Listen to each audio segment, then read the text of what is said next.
Imaginem, vocês caminham pelo deserto escaldante, lábios rachados, água quase acabando. Tudo por uma cidade onde, como diziam, o ouro jazia quase sob os pés. Tombuctu. Um mito. Ou realmente havia um lugar onde o sal era trocado por ouro quase quilograma por quilograma? Por que viajantes europeus arriscavam suas vidas por este lugar? E por que caravanas de camelos se estendiam por semanas através do calor infernal? Quanta riqueza real estava escondida em seus baús e bibliotecas? E para onde ela foi? As belas lendas nos enganaram? Ou simplesmente chegamos tarde demais? Agora vou mostrar a vocês o que geralmente está escondido nas notas de rodapé. Números, crônicas, a ganância dos mercadores e uma reviravolta inesperada que mantém o mito da cidade do ouro vivo até hoje. Não mudem de canal. A seguir, virá algo que quebra a imagem escolar da história. Querem saber onde o ouro desapareceu? Vamos lá, Tombuctu. O próprio nome soa como um encantamento, como o sussurro do vento sobre as dunas do Saara. Para os europeus medievais, isso não era apenas uma cidade. Era um sonho, um conto de fadas, uma miragem quase inatingível. Mas de onde veio essa lenda? Quando exatamente surgiu Tombuctu? Os historiadores dizem que a cidade foi fundada pelos tuaregues por volta do ano 1130 de nossa era como um acampamento sazonal. Conseguem imaginar? O que mais tarde se tornaria um símbolo de riqueza incomensurável começou como uma simples parada de nômades junto a um poço. O poço, aliás, era guardado por uma mulher chamada Buctu, daí o nome, Timbuktu, que na língua tuareg significa Poço de Buctu. De um modesto poço a uma lendária cidade do ouro. Isso sim é o que eu chamo de crescimento na carreira. Mas o que transformou um oásis comum em um centro de atração para toda a África Ocidental? A resposta é simples e complexa ao mesmo tempo. Geografia. Tombuctu estava localizada em um lugar único, a apenas 12 quilômetros do rio Níger, na própria borda do Saara. Imaginem um cruzamento onde dois mundos se encontram. Do norte, as areias intermináveis do deserto. Do sul, terras férteis e vias fluviais. É como construir um shopping na única estrada entre duas cidades enormes. O sucesso estava praticamente garantido. No século XIII, Tombuctu já havia se tornado um ponto-chave no comércio transariano. Aqui, caravanas do norte, carregadas com sal, cobre e tecidos, encontravam comerciantes do sul, trazendo ouro, marfim e escravos. Mas a principal mercadoria que tornou Tombuctu lendária foi, é claro, o ouro. Ele vinha dos riquíssimos depósitos de Bambouk e Buri, localizados mais ao sul, no Alto Níger. E aqui começa o mais interessante: a relação de preços entre sal e ouro. Vocês já se perguntaram por que dizemos vale seu peso em ouro? Em Tombuctu, essa frase assumia um sentido literal. O sal, que hoje podemos comprar por centavos, era incrivelmente valioso na África Ocidental medieval. Tanto que, em certos períodos, um bloco de sal era realmente trocado por uma quantidade igual em peso de ouro. Parece fantástico? Mas lembrem-se, sem refrigeradores, sem conservantes, em um clima quente, o sal era a única maneira de preservar alimentos. Era uma questão de sobrevivência, não de luxo. O viajante árabe Ibn Battuta, que visitou Tombuctu em 1353, escreveu: "O ouro vem do sul, o sal do norte e o dinheiro de Deus de toda parte." Belamente dito, não é? Mas o que está por trás dessa frase poética? Números reais. No seu auge, até 12 toneladas de ouro passavam anualmente por Tombuctu. Tentem imaginar essa montanha de metal amarelo. E uma parte significativa dessa riqueza permanecia na cidade, nas mãos de mercadores, estudiosos e governantes. Mas Tombuctu não é apenas ouro. Paradoxalmente, o verdadeiro tesouro da cidade eram livros. Sim, vocês ouviram direito. Até o século XVI, Tombuctu havia se tornado o maior centro intelectual do mundo islâmico. Aqui estava atualmente a famosa Universidade de Sankore, onde estudavam até 25 mil alunos. Para comparação, Oxford naquela época tinha apenas algumas centenas de estudantes. Impressionante, não é? Centenas de escribas trabalhavam na cidade, criando cópias de manuscritos antigos. Os livros eram literalmente avaliados pelo seu peso em ouro. Um bom manuscrito podia custar tanto quanto vários camelos.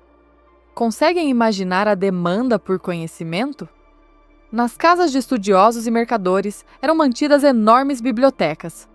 Segundo algumas estimativas, no seu auge, Tombuctu continha até 700 mil manuscritos. Astronomia, matemática, medicina, poesia, filosofia, religião. Todo um universo de conhecimento no meio do deserto. Agora vamos falar sobre como Tombuctu se tornou um mito para os europeus. Os primeiros rumores vagos sobre a Cidade do Ouro chegaram à Europa no século XIV. No Atlas Catalão de 1375, Tombuctu já estava marcada como um ponto importante. Mas o que é interessante? Nenhum europeu tinha visto esta cidade com seus próprios olhos até o início do século XIX. Por quê? Porque os governantes locais entendiam perfeitamente. Se os europeus fossem admitidos, exércitos viriam em seguida. E eles estavam absolutamente certos. Isso criou condições perfeitas para o nascimento de um mito. Quando um lugar é conhecido apenas de ouvir falar, a imaginação preenche os detalhes. E logo nos salões europeus, contavam-se histórias sobre palácios de ouro puro, sobre telhados revestidos de placas de ouro, sobre reis tão ricos que até seus elefantes e camelos usavam ornamentos de ouro. Vocês já notaram como funciona a fantasia humana? Ela sempre exagera o que é inacessível. O primeiro europeu a chegar a Tombuctu e retornar vivo foi o explorador francês René Caillié. Isso aconteceu apenas em 1828. Conseguem imaginar quantos séculos a cidade permaneceu um mistério? Caillié viajou disfarçado de árabe, aprendeu línguas e costumes locais. E o que ele viu? Uma cidade de barro, sem palácios dourados, sem pavimentos incrustados de pedras preciosas. Eis como Caillié descreveu suas impressões. Olhei para esta cidade, que se tornara o objetivo da minha jornada. Uma cidade que ocupara meus pensamentos por tanto tempo. E em vez de uma cidade rica, majestosa e civilizada, encontrei apenas um aglomerado de casas de barro mal construídas. Conseguem imaginar sua decepção? O homem arriscou sua vida, viajou milhares de quilômetros e, em vez de um fabuloso Eldorado, viu uma cidade africana comum. Mas sabem qual é a ironia? Caillié chegou a Tombuctu tarde demais. No século XIX, a grande cidade já havia vivido seu apogeu e estava em declínio. É como chegar a Veneza 100 anos após sua era de ouro e se perguntar por que ela não é tão magnífica quanto nas lendas. Tombuctu foi realmente rica, mas em uma era diferente. O auge do poder de Tombuctu ocorreu nos séculos XV e XVI, quando a cidade fazia parte do Império Songhai. Durante este tempo, a população atingiu 100 mil pessoas, um número enorme para uma cidade medieval. Para comparação, Londres no mesmo período tinha cerca de 50 mil habitantes. As ruas de Tombuctu estavam cheias de mercadores do norte da África, Egito e Arábia.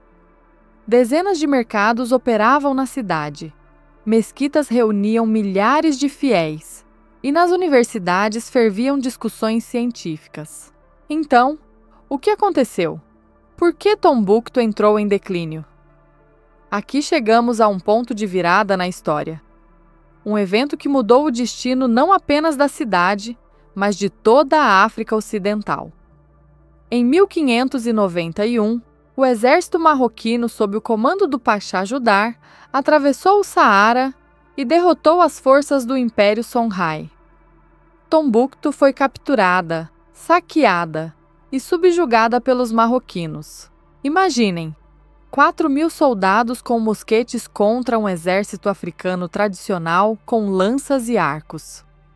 Esta foi uma das primeiras demonstrações de como armas de fogo mudam o equilíbrio de poder no mundo. A superioridade tecnológica decidiu o resultado da batalha em questão de horas. Soa familiar, não é? A história frequentemente se repete. Mas o golpe mais devastador na prosperidade de Tombuctu não foi dado pela guerra, mas pela geografia. Ou melhor, pela mudança nas rotas comerciais. Com o desenvolvimento da navegação nos séculos XVI e XVII, o comércio transariano começou a perder sua importância. Por que arriscar a vida no deserto quando se pode entregar mercadorias por mar? Ouro, marfim, escravos, tudo isso agora era exportado através de portos na costa atlântica da África. Tombuctu, outrora um centro comercial-chave, encontrou-se afastada das novas rotas. É como se em nossos dias, uma grande cidade de repente se encontrasse sem acesso à internet e comunicações móveis. O declínio é inevitável.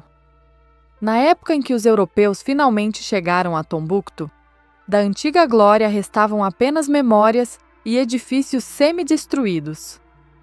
A cidade que outrora controlava os fluxos de ouro havia se transformado em um assentamento provincial na borda do deserto. Mas o que aconteceu com os lendários tesouros de Tombuctu? Para onde foi todo o ouro de que falavam as lendas? Parte foi levada pelos conquistadores marroquinos. Outra parte, gradualmente se dispersou pelo mundo através do comércio. Mas o tesouro mais valioso de Tombuctu, suas bibliotecas, teve um destino especial. Quando militantes islamistas capturaram a cidade em 2012, eles pretendiam destruir os manuscritos antigos como heréticos. E então aconteceu algo surpreendente. Os moradores locais organizaram uma operação secreta para salvar os manuscritos.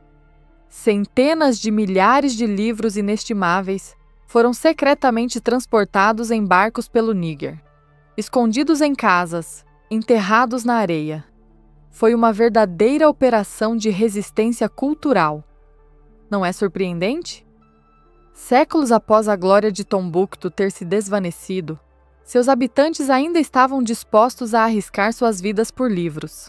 Hoje, Tombuctu é uma pequena cidade em Mali, com uma população de cerca de 54.000 pessoas.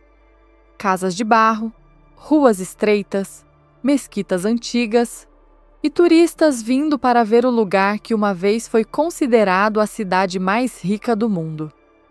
A Unesco incluiu Tombuctu na lista do Patrimônio Mundial, reconhecendo seu enorme valor histórico e cultural. Mas a instabilidade política na região torna a cidade de difícil acesso para viajantes. Então, Tombuctu era uma cidade de ouro ou é apenas um mito? A verdade, como de costume, está em algum lugar no meio. Tombuctu foi de fato uma cidade incrivelmente rica, mas não no sentido de conto de fadas que a imaginação europeia retratava.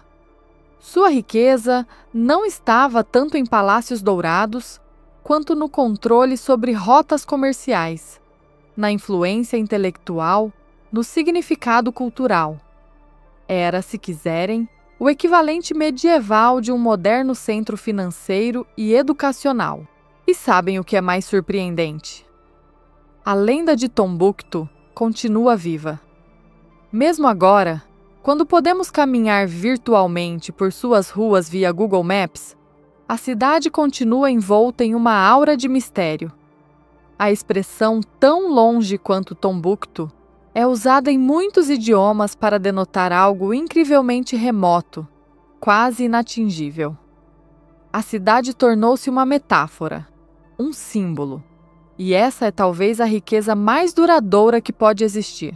O que podemos extrair da história de Tombuctu hoje?